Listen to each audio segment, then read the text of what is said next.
இங்க ஒருத்த கார் திருடலான்னு வந்து அந்த காருக்குள்ளே 3 நாளா மாட்டிக்கிறான். வெளியே போக எவ்வளவுதான் முயற்சி பண்ணாலும் அவனால சுத்தமா முடியல. இப்போ இவன் சாகுற நிலைமையில இருக்கும்போது அந்த கார் ஓனர் கால் பண்ணி இந்த காருக்குள்ள நடக்கிறத வெளியே இருந்து யாராலையும் பார்க்க முடியாது. அப்புறம் இதோட கிளாஸ் வேற புல்லட் ப்ரூஃப். அது மட்டும் இல்லாம கார் வேற சவுண்ட் ப்ரூஃப். அதனால என்னதான் கதறினாலும் வெளியே கேட்காதுன்னு சொல்ல இவன் கடுப்பாகி நீ மட்டும் என்ன வெளியே விடல, நான் உன்னை கொல்லாம விட மாட்டேன்னு கத்த ஓனர் அவர் பாட்டு காலை கட் பண்ணிட்டு போயிடுறாரு.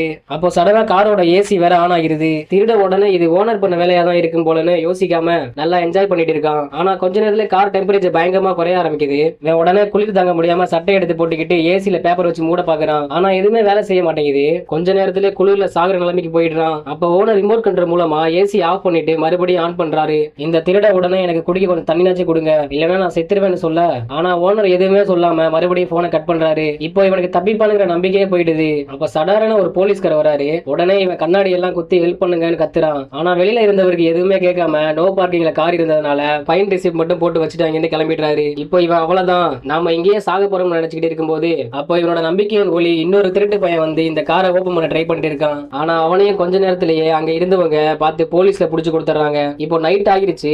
என்ன பண்றதுன்னு தெரியாம கார் ஸ்டார்ட் பண்ற பட்டனை போட்டு சும்மா அழுத்திக்கிட்டே இருக்கான். அப்போ சடனா கார் ஸ்டார்ட் ஆகிருது. உடனே கார் ரிவர்ஸ் கீரை போட்டுட்டு வேகமா போய் ஒரு போஸ்ட் கம்பியில மோதிடுறான். அந்த ஆக்சிடென்ட்ல கார் விண்டோ உடைஞ்சிருது. இவனும் அது வெளியே வந்து தப்பிச்சிடுறான். இதை பார்த்துட்டு ஹார்ன் அடிச்சு தப்பிச்சிருக்கலாமே நீங்க நினைக்கலாம். ஆனா கார் உருவாக்கினவரு சவுண்ட் வெளியே கேட்க கூடாதுன்னு சொல்லி அதையும் தூக்கி உள்ள வச்சுட்டாரு போல.